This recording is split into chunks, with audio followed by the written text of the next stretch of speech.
Bon, bonsoir à toutes et à tous. Merci d'être là pour cette petite conférence, plutôt cette discussion autour de mon dernier livre qui s'appelle L'impératif démocratique, de la crise de la représentation aux Gilets jaunes. Alors l'idée c'est d'expliquer un petit peu quelle est la genèse de cet ouvrage, pourquoi j'ai tenu à l'écrire, et puis j'espère d'avoir la discussion entre nous sur ce qui va nous permettre d'explorer comme piste, puisqu'on se rend bien compte qu'aujourd'hui, la question, c'est celle du débouché politique à ce mouvement des Gilets jaunes, beaucoup plus qu'une crise des Gilets jaunes, c'est un mouvement des Gilets jaunes et une éruption citoyenne qui est intervenue, et voir ce qu'on peut mettre sur la table, parce que c'est aussi une demande du mouvement des Gilets jaunes, lui-même. Alors, pour faire ça, peut-être que moi j'ai adopté un raisonnement qui est inverse à celui qu'on connaissait jusqu'à maintenant et qu'on a l'habitude d'entendre. Jusqu'à maintenant, on passe souvent du particulier au général, et moi j'ai l'impression qu'avec le mouvement des Gilets jaunes, on passe du général au particulier. Autrement dit, je me suis posé la question, pourquoi est-ce que ce moment où le hiatus de légitimité, cette confrontation entre la légitimité institutionnelle, celle du président Macron, qui a été élu il y a 2 ans maintenant, mais il y a 18 mois au moment du mouvement des Gilets jaunes, et la légitimité du peuple, qui est permanente et inaliénable. Pourquoi est-ce que ce hiatus de légitimité apparaît maintenant, alors que toutes celles et tous ceux qui sont attentifs à la vie politique sentent bien que cette situation-là couvre depuis des années et presque maintenant des décennies. Et je crois qu'il faut essayer d'apporter une réponse, et je crois que c'est le général qui nous donne un éclairage là-dessus. Parce qu'en effet, si ce hiatus démocratique avait dû apparaître au préalable, il avait toutes les raisons pour le faire. Le terreau était d'une certaine façon fertile. La crise de l'individualisme, aujourd'hui qui régit l'ensemble de la sphère de la société civile, ne date pas d'aujourd'hui. On peut, pour faire vite, la faire remonter à une trentaine d'années, au moment où le capitalisme financiarisé s'est développé comme une réponse au fait qu'il y a eu un assèchement, une baisse du taux de profit dans l'économie réelle, et donc la réponse apportée par le système a été d'aller vers le capitalisme financiarisé.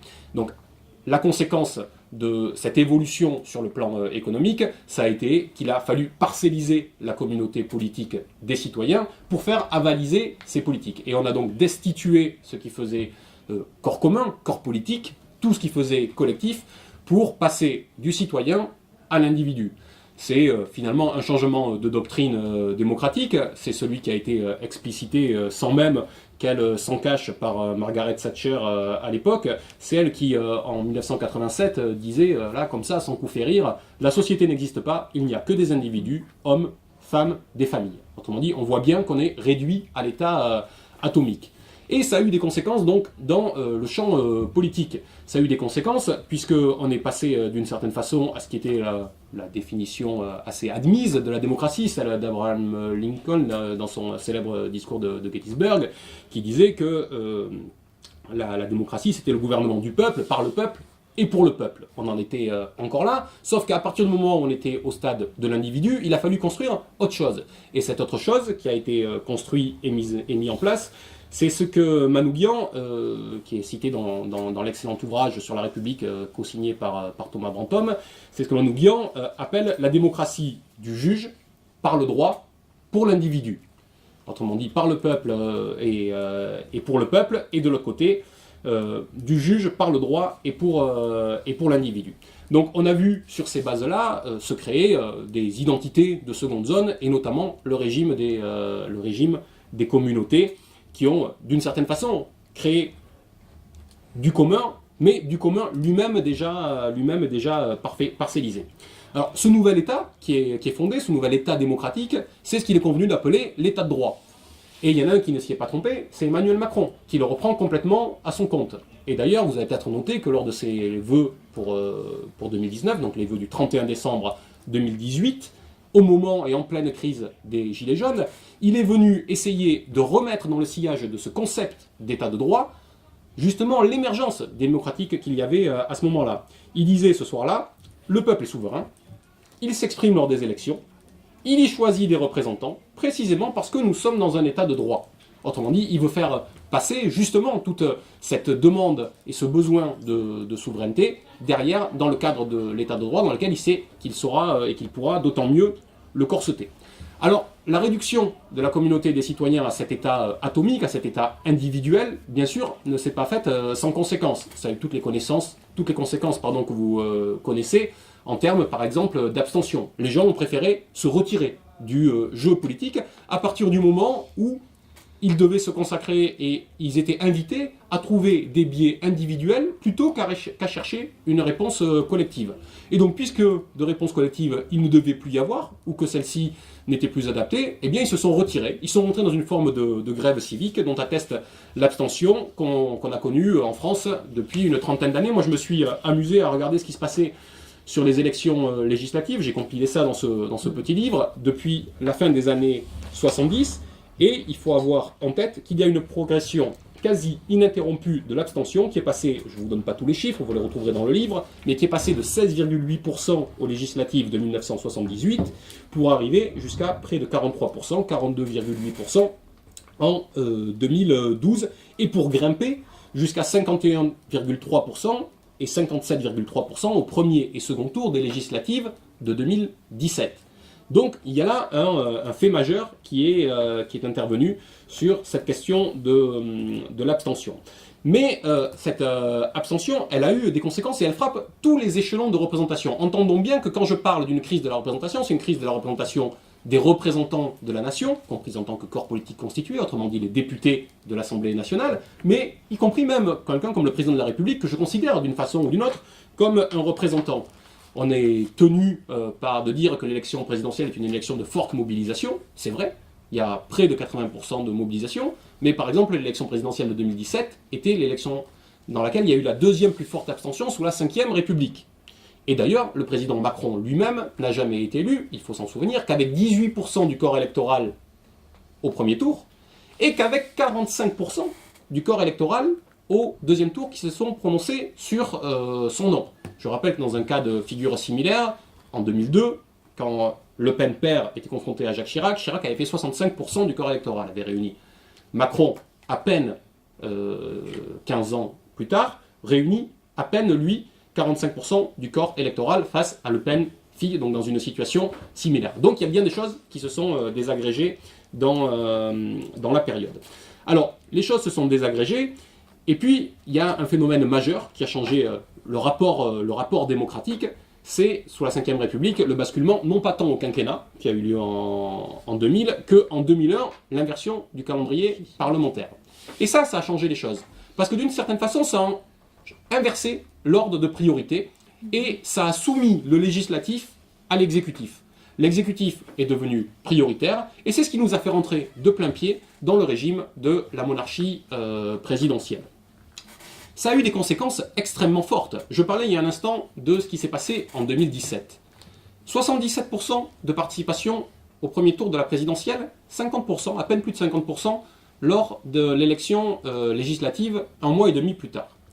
Ça veut dire que, entre-temps, le socle électoral des gens qui se sont prononcés pour l'un et pour l'autre s'est érodé. Pour une raison très simple, c'est que le seul argument de campagne qui était recevable, qui pouvait être émis, parce que sinon on nous disait que faire campagne n'avait pas de sens, c'était de dire il faut donner une majorité au président. Mais ça a érodé à la fois la légitimité des oppositions, puisqu'elles-mêmes ne peuvent pas faire campagne. On dit que la logique est que puisque le président est élu, il faut lui donner une majorité, et une majorité ample. Et le deuxième point, c'est que ça érode la majorité présidentielle elle-même, malgré son nombre numérique. J'ai dit en quoi elle était assujettie à la pratique présidentielle, en quoi le législatif est soumis à l'exécutif, mais les députés de la majorité présidentielle doivent leur élection uniquement au président de la République, puisque c'est son élection qui a été l'argument pour les porter, eux, à l'Assemblée nationale. Et ce faisant, le système, par le biais de cette inversion du calendrier, affaisse à la fois l'opposition, mais affaisse aussi la majorité. Autrement dit, l'ensemble du jeu démocratique est perturbé, et on ne peut plus être dans un jeu de majorité et d'opposition, dans une fabrique et une recherche du consensus. Donc, le régime de la monarchie présidentielle est aujourd'hui définitivement installé. Pour autant, c'est pas ça qui a suscité aujourd'hui cette irruption citoyenne comme ça d'un coup. On aurait pu penser que c'était aussi ce qui s'est passé au niveau européen et tous les dénis de souveraineté qu'on a connus. Chacun a en tête ce qui s'est passé en 2001 par exemple avec les Irlandais, qui s'étaient prononcés à l'époque contre le traité de Nice, avant qu'on leur demande de revoter, parce qu'en Europe, au sein de l'Union Européenne telle qu'elle est aujourd'hui en tout cas, c'est comme ça, si vous n'êtes pas d'accord, il faut revoter. On pense bien évidemment au traité constitutionnel européen de 2005, même chose, quand les Français se sont prononcés contre, on leur a fait avaler derrière le traité de Lisbonne, qui n'est jamais que la ressucée du traité constitutionnel européen. Et je note à cette occasion que là où les peuples avaient pu se prononcer et avaient voté contre en France et aux Pays-Bas contre le traité de Lisbonne, contre le TCE, pardon, quand il a été question du traité de Lisbonne, on n'a pas demandé au peuple de se prononcer. Et le traité de Lisbonne a été adopté dans tous les pays, par les représentants, par le biais des assemblées nationales, qui, au prix de compromis pourris, comme ça a été le cas en France entre la droite et les socialistes, ont avalisé le traité de Lisbonne. Il y a un seul pays où on a demandé un référendum, où il y a eu un référendum, c'est à nouveau l'Irlande. Et qu'a fait l'Irlande cette fois? Ils ont à nouveau voté contre le traité de Lisbonne. Et l'Irlande a dû revoter à nouveau l'année suivante, sous la pression de l'ensemble des pays européens, et a dû cette fois avaliser et répondre oui au traité de Lisbonne. Donc les dénis de souveraineté se multiplient au sein de l'Union européenne. Le suivant, ça a été en 2012 l'adoption du traité sur la stabilité, la coordination et la gouvernance au sein de l'Union européenne, le TSCG, qui a été validé par Hollande. Ça a quasiment été son premier geste de président de la République. Et quand il a validé le TSCG, derrière on a avalé le two-pack, le six-pack, et donc notamment le fait qu'à un moment donné, l'Union européenne, la Commission européenne, prend le contrôle, avant même les parlementaires français, du budget de la nation. Voter le budget de la nation, c'est l'acte premier, normalement, d'un parlementaire. Et bien maintenant, la Commission émet des recommandations tous les mois de mai, depuis 2013, sur la politique française. Et elle ne se contente pas d'ailleurs d'analyser le budget, elle émet des recommandations sur l'ensemble des politiques. Je vous rappelle que la première fois qu'elle a fait ça, c'était en 2013, je viens de le dire, et à l'époque, parmi ces recommandations, il y avait le fait de faire intervenir et de mettre en place la réforme territoriale. Vous savez, la loi NOTRe, la loi portant une nouvelle organisation territoriale de la République, qui a été ensuite adoptée en 2015, celle qui crée de nouvelles régions et qui parcellise finalement le pays, qui parcellise la communauté nationale et qui prépare la France à une Europe des régions. Ça, c'était dans les premières recommandations de la Commission européenne en 2013. Et puis, dernier exemple de ce glissement de souveraineté, c'est bien évidemment le fait qu'à un moment donné, nous avons acté, le Premier ministre par exemple, Édouard Philippe, et le Président de la République ont acté que ceux qui sont les dépositaires de la souveraineté, c'est au niveau européen. C'est l'exemple du TAFTA, où le TAFTA est entré en vigueur le 21 septembre 2017, pour 90% de son contenu, parce qu'il a été ratifié par le Parlement européen, quand bien même il n'a même pas été présenté encore à l'Assemblée nationale française, et tout en sachant, et c'est le commissaire européen à la concurrence Pierre Moscovici qui le disait devant une commission de l'Assemblée nationale en 2017, et même si l'Assemblée nationale française se prononçait contre le TAFTA, celui-ci continuerait à s'appliquer pendant 3 ans. Autrement dit, à partir du moment où le Parlement européen décide, eh bien, les parlementaires français, eux, sont réduits à l'état de godillots. Ce que je dis là, ça continue à se vérifier. Il ne faut pas croire dans la campagne européenne telle que nous la connaissons aujourd'hui que les choses se pratiquent différemment. On a beau jeu d'organiser des grands débats télévisés sur les chaînes d'information en continu ou sur le service dit public de désinformation. La réalité, elle a lieu ailleurs. La réalité, c'est qu'il y a 10 jours, il y avait un débat à Florence entre les Spitzenkandidaten, pardonnez mon accent allemand qui n'existe pas, mais entre celles et ceux qui vont prendre la tête de la Commission européenne. Et dans ce petit entre-soi, c'est là que les choses se jouent. Et ces gens-là sont finalement toujours les mêmes, c'est ceux qui ont décidé jusqu'à maintenant et qui étaient aux affaires et qui entendent y rester. C'est Manfred Weber pour le Parti populaire européen, qui est président depuis 2014 du groupe au Parlement européen. C'est Frans Timmermans pour les sociaux-démocrates, qui était membre de la commission Juncker, et qui était ministre des Affaires étrangères des Pays-Bas. C'est Guy Verhofstadt pour les libéraux, qui lui est président de groupe au Parlement européen depuis 2009. Autrement dit, c'est toujours la même clique, et c'est pourtant eux qui auront les manettes, et pas celles et ceux pour qui on va voter, et qui seront soumis au pouvoir de cette commission, une fois encore, dans une forme qui est une forme de souveraineté délégative, qui a été transmise et déléguée au niveau de l'Union européenne. Alors, face à cette situation, on pensait que la cocotte pourrait exploser. Et puis non. il ne s'est pas finalement passé grand-chose. Le phénomène destituant, qu'on connaît quand même depuis des années, a continué à se prolonger. Et de ce point de vue-là, finalement, l'élection présidentielle de 2017 en France n'a rien purgé. On a continué à voir le processus destituant qui évacue progressivement tous les cadres intermédiaires, tous les corps intermédiaires, tous les corps constitués, se faire évacuer du jeu parce qu'ils ne répondaient pas aux attentes citoyennes et parce qu'ils ne remettaient pas la question de la souveraineté au cœur de la discussion. Voilà où on en était, et c'est là que je disais tout à l'heure que je crois qu'il faut prendre les choses en passant du général au particulier.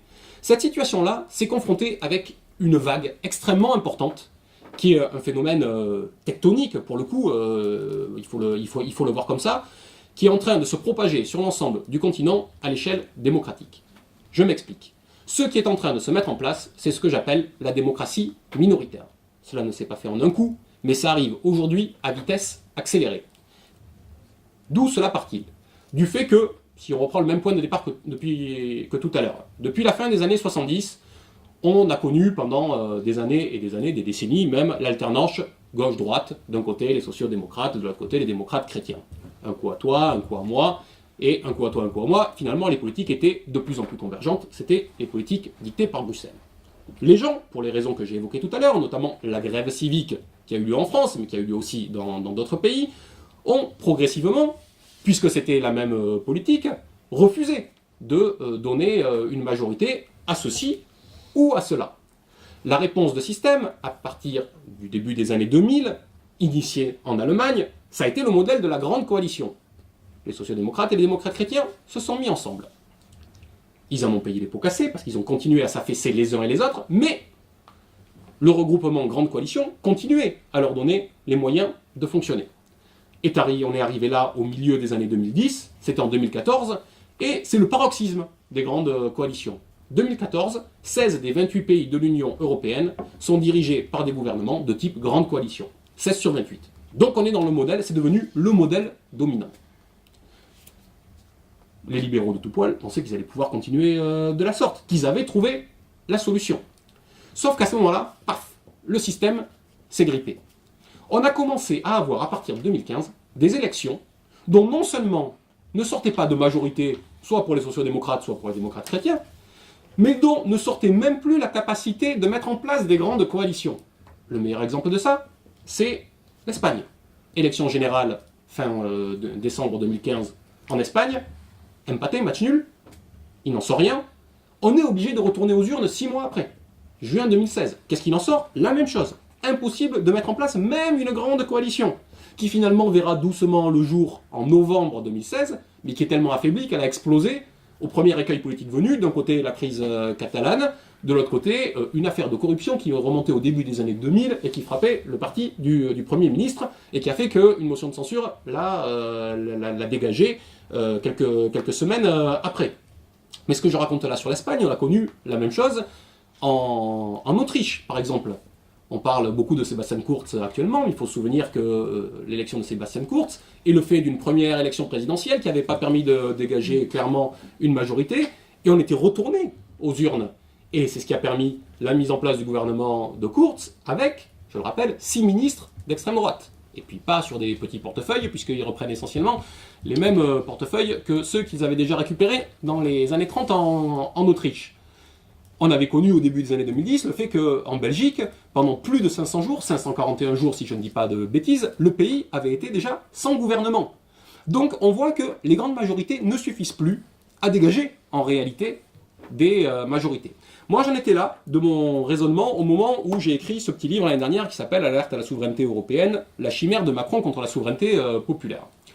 Sauf que, entre-temps, non seulement ce que je viens de dire là, le fait que les urnes ne permettent plus de dégager de majorité, c'est vérifié, mais que le phénomène s'est même accentué. Le phénomène s'est vérifié, prenons un exemple, je parlais tout à l'heure du berceau des grandes coalitions, qui est l'Allemagne. En Allemagne, la vie politique est régie par 3 grandes forces, la CDU, la CSU et le SPD. À eux 3, depuis la fin de la Seconde Guerre mondiale, ils récupèrent autour de 70% de l'électorat à chaque élection. Lors des élections de 2017, les trois partis ont recueilli pour la première fois à peine 53,4% de l'électorat. 53% de l'électorat à eux trois. Ça a été une situation jamais connue jusque-là. Ce qui explique que les élections qui ont eu lieu en septembre 2017 n'ont abouti à une pseudo-grande coalition qu'en février 2018. Et Mme Merkel n'a pas réussi à créer une grande coalition aussi facilement qu'elle le faisait jusque-là. Et on voit aujourd'hui que cette grande coalition est à ce point bancale qu'elle risque d'exploser à la moindre élection venue. Vous vous souvenez peut-être des élections régionales qui ont eu lieu en Bavière ou en Hesse, et qui font que dès qu'il y a des turbulences, même dans une région, ça menace le gouvernement fédéral. Donc même la grande coalition des grandes coalitions, elle-même, n'est plus assurée de quoi que ce soit en Allemagne. Et la situation a continué à se dégrader, puisqu'aujourd'hui, dans les différentes enquêtes, ces trois partis, CSU, CDU, SPD, sont crédités à eux trois de moins de 50%. C'est la première fois, ils sont crédités autour de 47% des suffrages. Et donc ils deviendraient à eux trois minoritaires. Mais on a connu au même moment, quasiment en Italie, une situation analogue, puisque en Italie, aucune majorité n'est sortie des élections de mai 2018, aucune majorité, et malgré les réformes qui ont eu lieu pendant les années 2010, ils ont changé 4 fois de loi électorale en Italie pendant la décennie 2010, et ça n'a pas suffi pour mettre en place une majorité. Et même là, la mise en place d'une grande coalition a chopé. On a vu que la gauche, le Parti démocrate de Matteo Renzi, a refusé l'alliance avec le mouvement 5 étoiles et a rejeté d'une certaine façon ce mouvement dans une alliance coupable, pour le coup, avec la Lega de Matteo Salvini. Donc, cette situation-là continue à se propager à l'échelle de l'Union européenne. Et les derniers exemples en date, c'est toutes les dernières élections. Les dernières élections, c'est le Luxembourg, c'est la Suède. Vous vous souvenez qu'on a beaucoup parlé de la Suède, on a beaucoup parlé de la montée de l'extrême droite. Il y a eu une montée de l'extrême droite, mais pas à la hauteur attendue. Par contre, le vrai événement politique en Suède, c'est que le pays dont on nous dit qu'il est le plus stable politiquement, finalement, est sorti de l'élection sans majorité et sans capacité de mettre en place un gouvernement. Je vous rappelle que l'élection en Suède a eu lieu au tout début du mois d'octobre 2018, et à l'heure où je parle, il n'y a pas de gouvernement toujours en Suède, sinon un gouvernement technique. Donc après cette réponse de structure de la démocratie, qui a été celle des gouvernements de grande coalition, puisque ceux-ci ne suffisent plus à mettre en place et à dégager des majorités, le système a innové et il a inventé. Et c'est ça l'événement pour moi de ces derniers mois, le principe de la démocratie minoritaire. Aujourd'hui, je vous parlais tout à l'heure des 16 gouvernements sur 28 en 2014 qui étaient de type grande coalition. Eh bien aujourd'hui, en 2019, c'était le cas en janvier 2019, 14 des 28 pays de l'Union européenne sont dirigés par des gouvernements qui sont minoritaires au sein de leur propre Parlement. Minoritaires au sein de leur propre Parlement. Donc on rentre dans une nouvelle ère dont on est conduit à penser qu'elle n'est pas tenable démocratiquement. J'ai pris un certain nombre d'exemples européens tout à l'heure. Reprenons l'Espagne. Le gouvernement de Pedro Sánchez était minoritaire après avoir défait Rajoy. Et que s'est-il passé lors du premier budget? Il a achoppé. Il n'a pas pu faire passer son budget. Et donc il a dû retourner aux urnes. Dans une situation qui est celle que nous connaissons depuis le 28 avril, où il n'y a pas de majorité claire, qui semble se dégager encore à l'heure actuelle, et où même une alliance entre le PSOE et Podemos ne suffirait pas à elle seule à fonder une majorité. J'ai parlé de la Suède il y a un instant, c'est la même situation en Suède. Le gouvernement qui était minoritaire, qui est sorti de l'élection, n'a pas pu faire passer le budget, au point que c'est le budget présenté par l'opposition qui a finalement été adopté. On en est là, dans des situations totalement ubuesques, c'est ce qui se passe en Belgique, où le gouvernement était minoritaire et où il a dû démissionner au mois de décembre, qui a conduit à mettre en place un gouvernement technique de décembre jusqu'aux élections du 26 mai. Donc vous voyez qu'on est sur un phénomène massif. Et ce que je crois fondamentalement, c'est que cette ère de la démocratie minoritaire qui se met en place et qu'on voit se mettre en place au sein de l'Union européenne, va immanquablement frapper la France. Et elle la frappe à sa façon. Bien sûr, la France a été protégée d'une certaine façon. Nous n'avons peut-être pas eu les grandes coalitions telles que les ont connues les autres pays. Mais nous les avons eues à notre façon, par la triangulation politique de Sarkozy, et puis par le fait que Macron n'est jamais rien d'autre finalement qu'une grande coalition, lui tout seul. Finalement, il a réinventé à sa façon le principe des grandes coalitions. Et je l'évoquais tout à l'heure, il est lui-même le fait minoritaire. Il est élu avec 18% du corps électoral, ou 45% au second tour. Et donc, ce système minoritaire qui se met en place, aujourd'hui, pose très clairement une nouvelle question, qui est la question de la légitimité. Et c'est cette question-là qui a émergé au moment du mouvement des Gilets jaunes. À mon sens, c'est cette conjonction-là qui a fait que cette question-là, qui était un petit peu souterraine, à un moment donné, est remontée à la surface. C'est la question démocratique qui a rencontré l'impolitique, pour reprendre le terme de Robespierre, l'impolitique mise en place par Macron. L'impolitique, c'est une politique qui est contraire à l'intérêt général. Eh bien, la conjonction des deux a permis ce moment de cristallisation qui a donné naissance au début du mouvement des Gilets jaunes. Et ce mouvement des Gilets jaunes a été pris très au sérieux par celles qui savaient lire ce qui se passait. Parce que autant nous avons parlé il y a un instant de ce qui se passait en 2005, au moment où le peuple s'est ressaisi de la question et s'est ressaisi de la question de sa souveraineté, mais ce qui s'est passé avec le mouvement des Gilets jaunes, c'est que pour la première fois depuis 2005, je dis pas le peuple, je dis une partie du peuple, peut-être la pointe avancée du peuple qu'étaient les Gilets jaunes, ont voulu donner à voir qu'ils se refondaient en tant que corps politique. Et donc ils ont donné un signal, pour le coup, à l'ensemble des Françaises et des Français, en leur disant « redevenez citoyens, abandonnez vos habits de l'individu et refaites-vous citoyens. Reprenez le flambeau qui est celui qui guide notre pays depuis 225 ans maintenant, et qui est la grande discussion qui nous habite. La grande révolution a commencé sur quoi? Sur la question de la liberté. Mais la liberté, il y a toujours eu deux concepts de liberté. Il y a la liberté des anciens et la liberté des modernes. La liberté des anciens, elle considérait que on était libre quand on s'exprimait collectivement dans un cadre politique constitué. Elle se confondait avec la participation collective et directe à la souveraineté. Et puis, il y avait la liberté des modernes. Celle-ci, elle considérait que l'attachement à la liberté politique, c'était pas une fin en soi, mais c'était le moyen le plus approprié pour garantir ses propres libertés individuelles. La liberté des anciens, d'une certaine façon, elle s'exprimait dans l'espace public, et la liberté des modernes, elle s'exprimait dans l'espace privé. On a eu senti ce basculement depuis la fin des années 70 entre ces deux conceptions de la liberté. Mais est-ce que nous ne sommes pas à l'un de ces moments où on est en train de rebasculer à nouveau et d'avoir cette aspiration profonde à se redéfinir comme un corps politique, à redéfinir du collectif entre nous, finalement à rebasculer d'une démocratie qui, en ayant perdu une grande part de sa légitimité, aspire à redonner du contenu et à redevenir république, à redevenir res publica. C'est le grand débat qui nous anime depuis 225 ans, c'est le grand débat et c'est la jonction que Rousseau avait permis de faire entre la démocratie et la République. Parce que cette question de la légitimité, c'est la première qui a été posée pendant le mouvement des Gilets jaunes.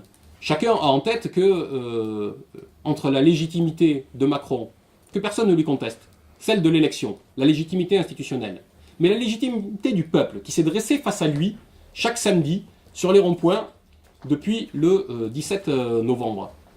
D'une certaine façon, il n'y en a pas une qui annule l'autre, mais c'est aujourd'hui deux légitimités qui se font face et entre lesquelles il n'y a d'une certaine façon plus de passerelle. Mais entre les deux, il y a un arbitrage à rendre. Il y a la légitimité purement institutionnelle, qui est celle de Macron, mais qui est une légitimité qui vaut au moment du scrutin électoral, mais dont aujourd'hui les gens disent elle ne vaut plus entre deux scrutins électoraux parce que nous ne sommes plus appelés à intervenir dans le débat public entre deux scrutins électoraux, et puis la légitimité qui est une conception substantielle du politique et qui est celle du contenant. Si je parle de contenu et de contenant, c'est que le terme légitimité lui-même, c'est un mot qui est assez récent. Hein, légitimité, c'est un mot qui date de la fin du XVIIe siècle et qui qualifie ce qui est juste. Autrement dit, qui qualifie aussi le contenu de la politique. Et de ce point de vue-là, on ne peut pas décréter à l'avance qu'une légitimité est donnée ou octroyée.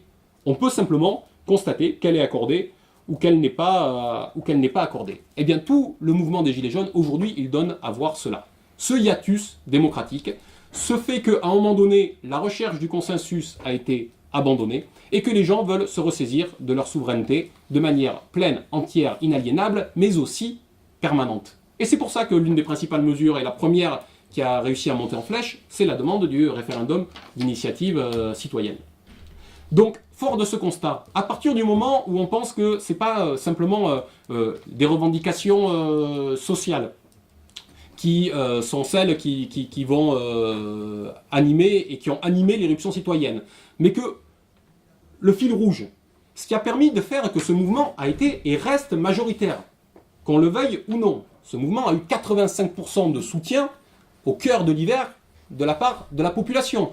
Aujourd'hui, on nous dit que ce mouvement est en perte de vitesse, mais il continue à y avoir plus de gens aujourd'hui qui soutiennent le mouvement de Gilets jaunes que de gens qui y sont opposés. Donc on reste encore dans un fait majoritaire sur ce mouvement des Gilets jaunes, et si ce mouvement est majoritaire, c'est pas simplement sur des questions de revendications sociales ou économiques. Ça en fait partie.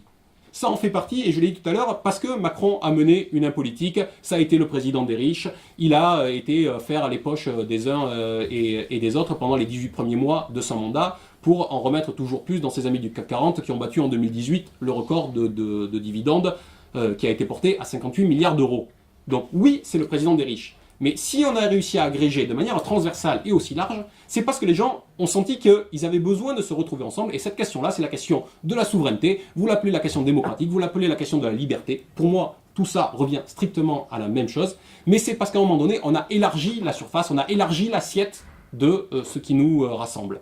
Et c'est pour ça qu'aujourd'hui, où la question nous est posée de réfléchir tous ensemble à quel est le débouché politique qu'il faut donner à la question du mouvement des Gilets jaunes, eh bien je propose moi de tirer ce fil, de tirer cette pelote de la question de la souveraineté, parce que je suis convaincu qu'elle traverse l'ensemble du pays. Alors, comment on la tire? Première chose, ne pas croire que c'est en revenant dans les vieux pots qu'on trouvera la bonne recette. Tout a été fait par le pouvoir, mais aussi par les oppositions, parce qu'elles n'arrivaient pas à trouver de prise dans le mouvement des Gilets jaunes pour ramener ce mouvement des Gilets jaunes dans le cadre institutionnel. C'est une erreur. C'est une erreur. Le mouvement des Gilets jaunes est fort, il tire sa dynamique du fait qu'il reste en dehors du champ institutionnel, et c'est en faisant cela qu'il infuse au sein de la société. Si on est, comme je le suis, un républicain héritier de Rousseau, on considère que la volonté générale ne se fabrique pas au sein simplement de la représentation, mais elle réside dans le peuple. Et que la volonté générale, comme le disait Rousseau, tend naturellement vers l'intérêt général, et l'intérêt général, il le caractérisait comme ce qui est le bien. Eh bien, à partir du moment où on n'a pas commencé le mouvement des Gilets jaunes en disant « Attention, ce mouvement est gangréné par des fascistes et il va en sortir un affreux repli sur soi », à partir du moment où, au contraire, on croit en la capacité populaire à faire émerger naturellement.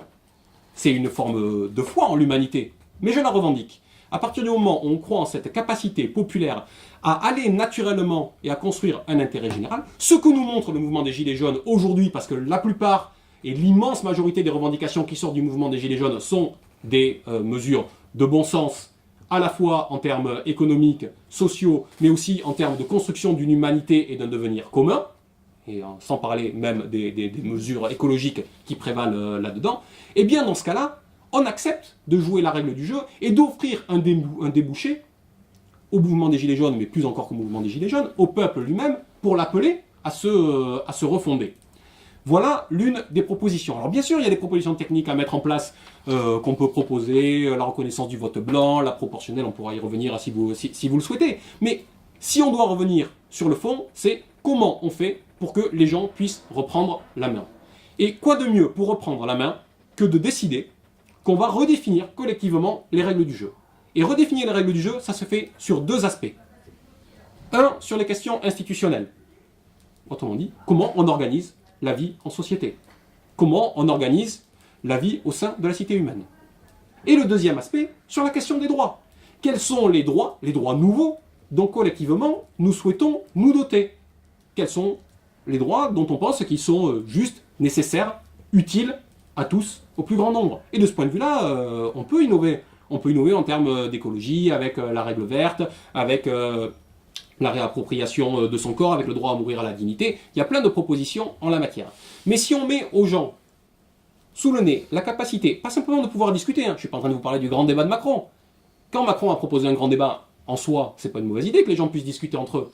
Mais à partir du moment où il a dit, dès la deuxième réunion dans la Drôme, au mois de janvier, oui, vous discutez et je déciderai, dès ce moment-là, le grand débat perdait tout intérêt. Parce que la dimension de la souveraineté, au final, disparaissait immédiatement. Eh bien, si on dit aux gens, non seulement vous discutez, mais collectivement, vous allez produire du commun et vous allez redéfinir ensemble les règles du jeu. Autrement dit, ce que je propose, c'est plus encore que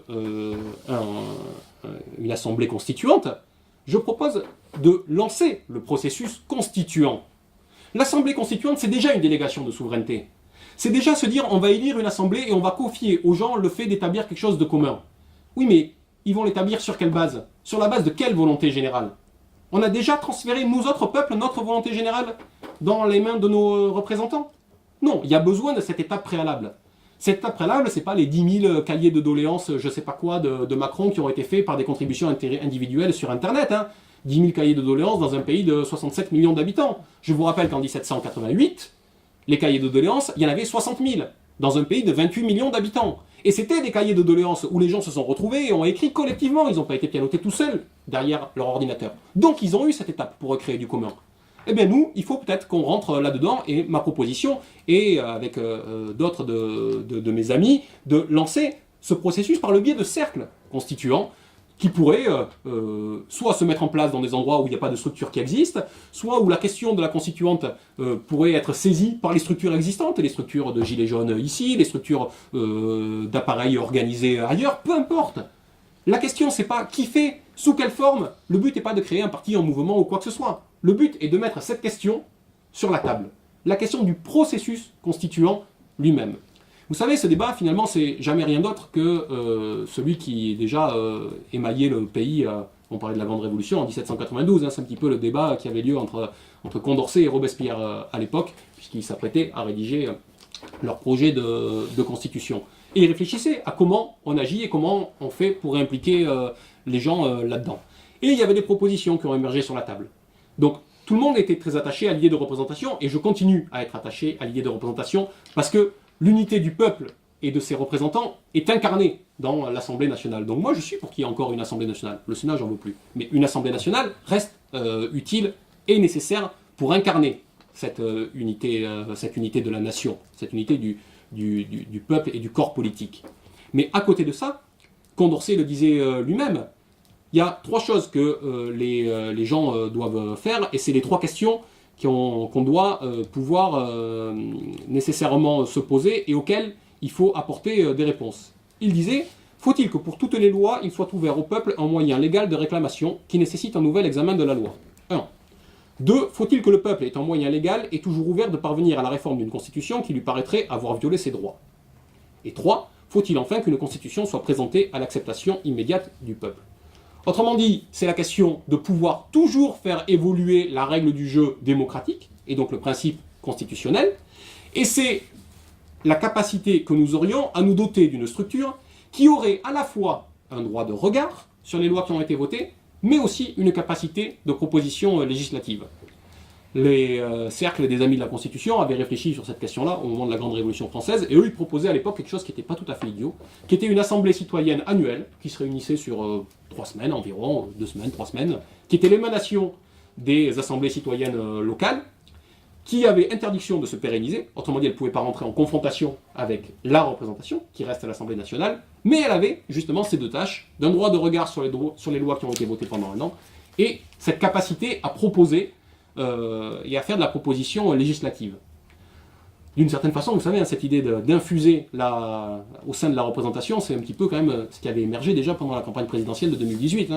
Moi, je pense que le succès des deux forces qui ont réussi leur campagne, la République En Marche d'un côté, la France Insoumise de l'autre, elles le doivent l'une et l'autre au message qu'elles ont véhiculé, qui était qu'elles allaient arriver à régénérer la démocratie en étant le chaînon manquant démocratique entre le peuple et la représentation. Qu'elles allaient servir de lien entre les uns et les autres. Force est de constater qu'un an après, que 2 ans après, du côté de la République En Marche, le mouvement a été dissous, d'une certaine façon il n'existe plus. Le groupe parlementaire, lui, a été complètement mis sous les noir par l'exécutif, et donc le mouvement a d'une certaine façon disparu. Et le mouvement La France Insoumise, lui, a pas réussi à jouer non plus ce rôle-là. Mais on voit bien que c'est toujours cette aspiration-là qui manque, cette capacité, je le disais, d'intervenir dans la vie politique de manière inaliénable et permanente. Et bien c'est ça, aujourd'hui, qu'il faut reconstituer. Moi, modestement, j'ai fait quelques propositions dans ce livre. On en met d'autres avec des amis sur la table actuellement. Je vous ai parlé des cercles constituants. Finalement, moi, je pense rien d'autre hein, qu'il faut finalement revenir à la matrice de ce qui nous fonde en tant que corps politique. C'est Machiavel qui disait que pour qu'une république dure longtemps, il faut qu'elle revienne fréquemment à ses commencements. Et bien, finalement, le processus constituant, c'est jamais rien d'autre que ça. Mais je pense que vu l'état de notre société et l'état d'émiettement qui est celui que nous connaissons aujourd'hui, mais vu plus encore à la fois la pente qui est donnée par le blocage démocratique que nous constatons en Europe, mais le signal qui nous est envoyé par le mouvement des Gilets jaunes, ben tout ça d'une certaine façon nous oblige et nous aurions tort de ne pas nous saisir de l'occasion pour relancer un grand et vaste et beau processus constituant qui implique le plus grand nombre.